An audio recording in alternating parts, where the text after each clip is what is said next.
What's up, everybody? You are tuning into the second episode of the Roughnecks podcast with Teddy and Cole. Thank you for the very few of you who listened to the first episode last week, which was just Teddy and I talking about ourselves. I know it can be a little hard to listen to, and I didn't even really enjoy listening to it either. But today's episode should be a lot better. We have our first ever special guest with us today. We have Joe Aichele.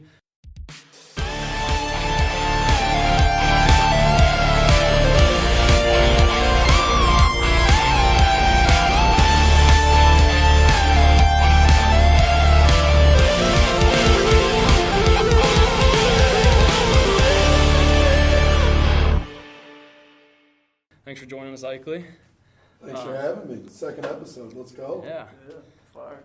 So just to start, let's give us a little background about yourself. All right, so I am the wide receivers and strength and conditioning coach here at Ohio Wesleyan University. Originally from the middle of nowhere, southeastern Ohio. I mean, what else you want to know, man? I played college ball, played tight end in college for a little bit. I've been coaching football for, since 2012. Coached high school football in Ohio for a couple years. Coached high school ball in Florida for about 4 years, and I've been in the college game the last 4 years.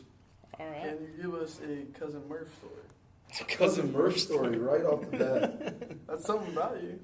So I had this cousin Murph.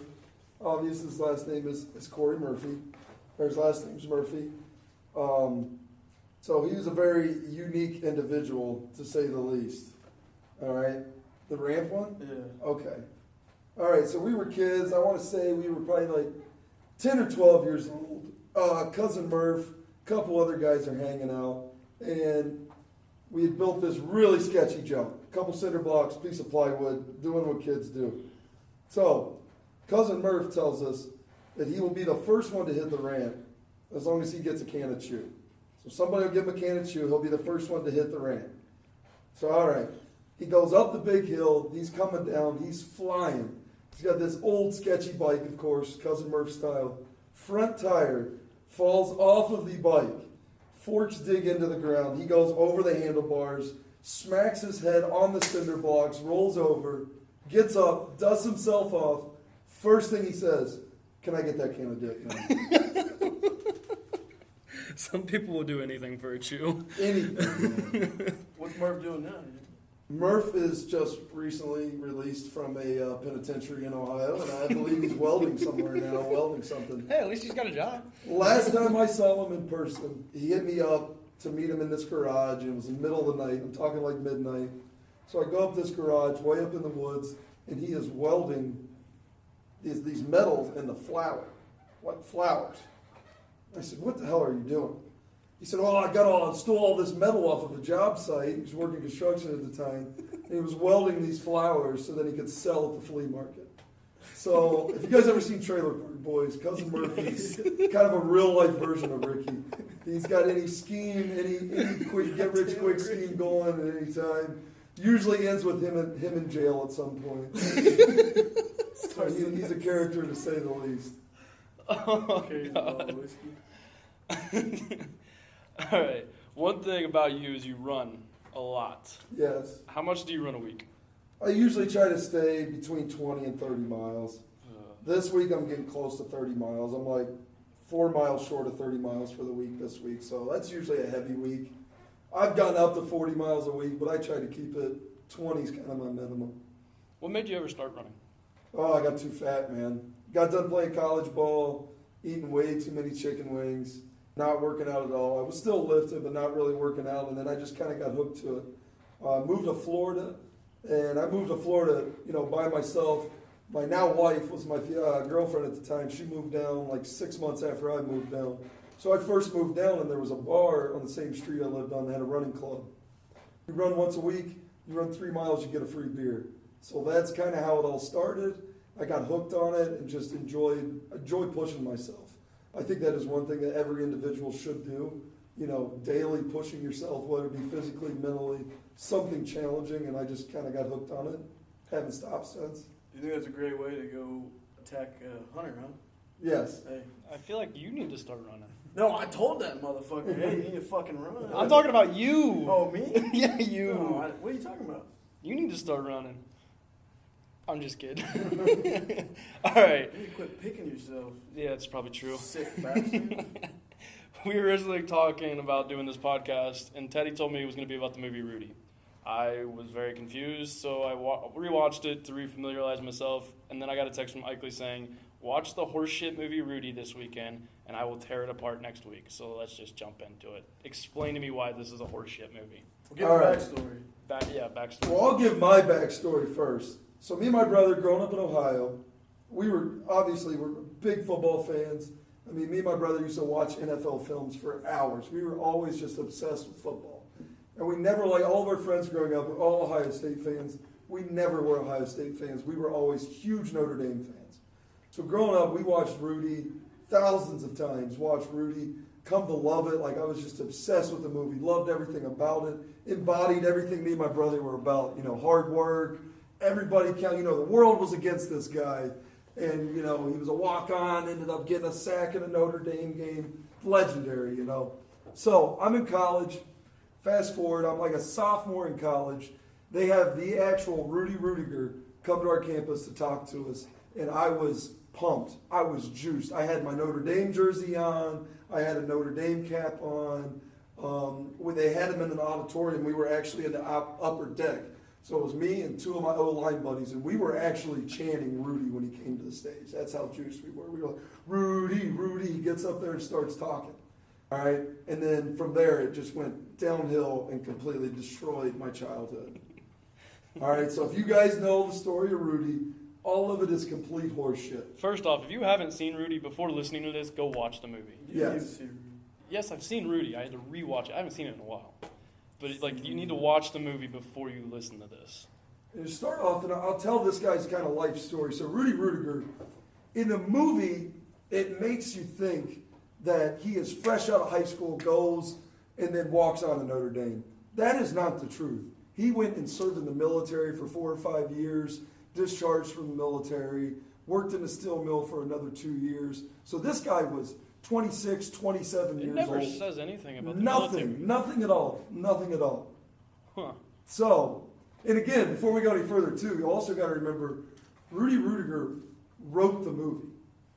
He wrote the movie and shopped it around Hollywood until somebody bought it. Okay? So, discharged from the military, he goes and then he walks on to Notre Dame. So I'll start kind of the storyline of the movie. The movie, all right, first it shows him getting on the bus to go to a field trip and, Rudy, you're not Notre Dame material. All that's false because he wasn't even in high school. That part is false. Go to the steel mill part. His buddy Pete, right? His buddy Pete buys him the Notre Dame jacket. Pete tragically dies in that accident and in the steel mill. And that's what inspires Rudy to go to Notre Dame. Never had a buddy named Pete. Nobody died in a steel mill. Okay? Never had a buddy named Pete. Never had a buddy named Pete. I bet he had a cousin named Murph. All right? Continue down. Goes to Notre Dame. Okay, can't get to Notre Dame at first. Goes to Holy Cross. Transfers into Notre Dame. That part is factual. Then he gets in, and then the wise janitor comes into play here, right? The wise janitor character, he gives him the key so he can sleep in the janitor's closet or whatever that fucking locker room was. All right, all false. Never slept in any locker room, janitor's office, never slept there. The wise janitor, not even a guy. All he said was it was a combination of people that he formed into this character. So that part is completely false. So we get in, all right, so Rudy's a walk-on, all that he did walk on, he's getting the shit beat out of him in practice, all of that is factual. Get to the big part, one of the biggest parts of the movie, everybody at Notre Dame, in the final home game, Rudy's a senior, they all lay their jerseys down on coach's desk. I want Rudy Rudiger to play. False, didn't happen. Nobody ever laid a jersey down for Rudy. There was a quarterback on Notre Dame. Fucking, what's his name? Joe Montana. Yeah, Joe Montana. Greatest linebacker of all time. Which, I'll get to Joe Montana later. All right? So nobody ever laid down any jerseys. False. All right? Now to the iconic game that's the whole climax of the movie. Nobody ever chanted his name. The stadium did not. The one thing I chant noticed Rudy. about that, first off, it wasn't that they chanted it. It was that they chanted it for like 5 minutes. Yes. Like, in what realistic world is someone going to chant Rudy for 5 minutes? Like, Well, there's like, whatever, what's Notre Dame Stadium hold? Like 80,000 people? Mhm. Who the hell is Rudy? Nobody knows who Rudy is. He's a walk-on. He just got his jersey for the first time. it's not like he's Joe Montana. So that never happened. He actually does get in the game, gets the sack, and he does get carried off the field, which has actually not happened, Notre Dame since. But back to Joe Montana. Joe Montana was on Barstool Sports not too long ago, and he brought up the fact that the two guys that carried him off the field were the biggest pranksters on the team at the time. Oh, God. So they were obviously doing it as a joke. So the whole movie is in Rudy Rudiger's own mind that he conjured up this story about all of this. Wise janitors not true. Jerseys are not true. Fucking Pete. Pete, that's what got the biggest me. part of the movie, probably. So me, I'm in college. I'm up there like I got my Notre Dame stuff. First 5 minutes, I'm like pumped. I'm ready to go. By the end of it, I'm completely deflated. My Notre Dame hat is on the ground. My face is in my hands. And then this guy continues on. And he said, you know what? If it wasn't for me, Vince Vaughn wouldn't have a career. Because that was one of Vince Vaughn's first big movies. And I was like, is this guy high? Like, has he never seen Swingers? Has he never seen, like, Vince Vaughn's a huge movie star. Like, what are you even talking about? And then, even better, he goes on, he goes, yeah, we have these Notre Dame alumni events. And, when we get back together, Joe Montana's kids want to play catch with me. So yeah, they played catch with their dad all fucking day. Oh my God! I was like, it's official. This is the biggest douchebag that I've ever met in my life. Well, he fucked his stepdaughter. It doesn't surprise me. What? Where did that come from? Something about what was he doing? He left his wife Yeah, for his stepdaughter. yeah. So he divorced his wife for his stepdaughter. Complete dirtbag. Is she hot? She's gotta be way better. And then also, I guess, they took him around campus. He was around their football program and all that. And he went to the cafeteria. They were going to eat with him at the cafeteria. He goes, oh, I'm not just eating here with regular people. Exact comment from him. I'm not eating here with regular people. He's a dick. Dude, you played one play. Did he You get played one play. Did he get a degree from Notre Dame? Yeah, I'm sure. The movie says I think he does.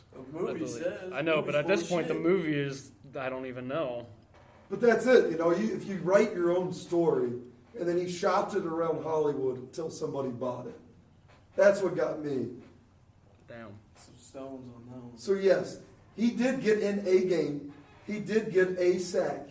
They did carry him off the field. Those are facts.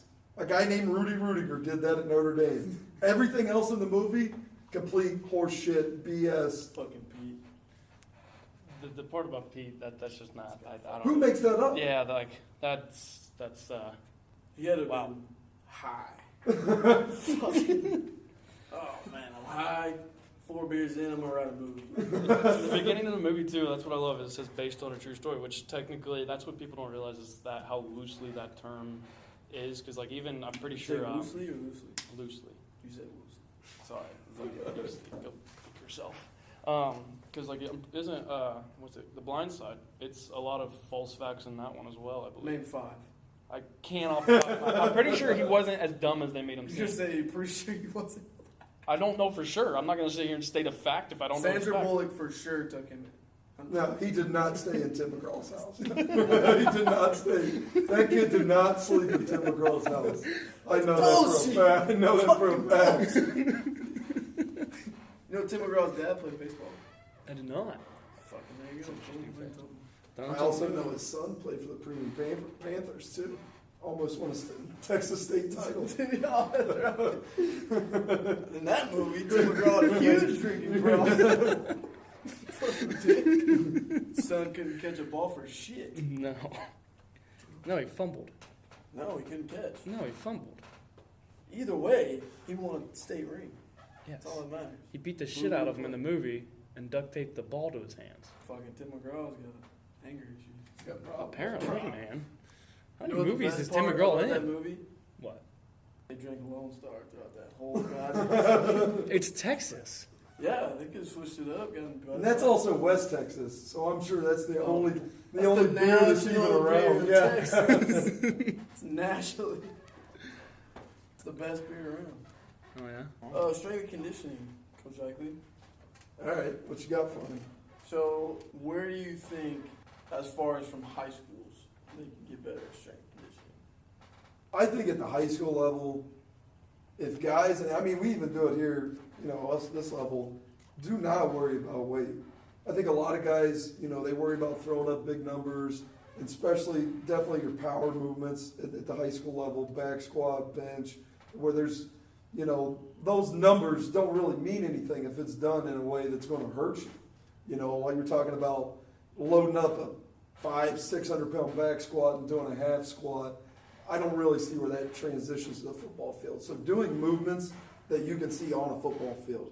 So we're a complete Olympic lifting team here, and I'm not saying that every high school needs to do the snatch and clean. I definitely think they need to clean, but just seeing things to transition from the weight room on the football field. If you can't see it done on the football field, why are you doing it in the weight room? And then also kind of announcing that risk-reward ratio. So yeah, there's very little reward with a very heavy deadlift and a huge risk of injury of lower back. All right, where if you take something like the clean done properly, the reward is through the roof, and then the risk of injury is very low if it's done properly. And now, just kind of going off of that, the combine, a great way to quantify football. But do you think it should still be carried on, or things should be taken or added? Like, take the bench press, right? Like, my thing is, a lot of the top bench press players in the combine don't end up being the best offensive Wasn't there a lineman. kicker that got a shit ton last year? Yeah, the punter, Like, 25. Yeah, like what does that prove for a punter? I think it just proves that you're really good at bench. So that's really it. You think they should put something in its place? I do believe, and again, I'm a complete Olympic weightlifting guy, so I think if a guy, our big number here is that 300 clean. If you got a guy that's a 300 cleaner, 9 times out of 10, he's a starter. He's a pretty good ball player. So I think seeing the power clean in the combine, I think would be revolutionary. It'd be crazy. It would be crazy to see. And I know, so I have a cousin that actually, not cousin Murph, different cousin. I have a cousin that was a shot putter at Aichele University. He won 3 national titles. He got invited to try out for the Colts, and he never played football all of college. So he was 4 or 5 years not playing football, and the Colts still wanted him to try out because he could clean over 300. He was a 300-pound freaking animal that was athletic. He was a shot putter, 300-pound animal that could spin around 8 times and throw a metal ball, It's pretty athletic. So I think seeing at those measurables, I think those mean more than the game of football than bench press. I think the combine, that when it comes to the bench press, it's something that's just been done for so long that it's just kind of there. I feel like they kind of are stuck in the old ways. Like they're not, and they don't want to be the one to change it. Like nobody wants to make that push to make a change in it. You think it's more of a morale thing? That's why it's kind of...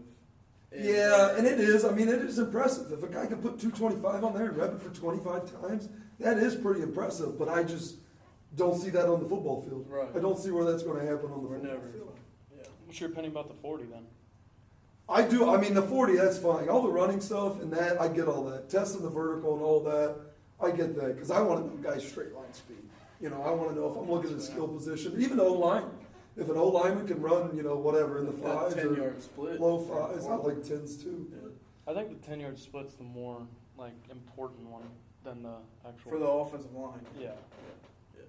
But I think too that the combine is it's a lot of measurables that I think guys buy too much into, and I think, and I don't know this, I'm not an insider or anything, but I think scouts and guys at the NFL level look at more of the skills and drills thing more than the numbers. So if their skills and drills are good and they got a shitty 40, they're probably going to pass on them. If they got a decent 40 and they're really good, really good in the skills and drills thing, then I think they're, it's a no-brainer. There's numbers to it. I think everything with strength and conditioning and all this stuff, I think it's all got to be functionality. What are you doing to functionally get you strong? Because even like something like the back squat, you're pretty isolated in what you're doing. You're not really moving much. If you go look at something like the front squat, where we finish our cleans and things like that, all those movements you can see done on the football field. Sweet. Totally agree. All right, Cole, question for you.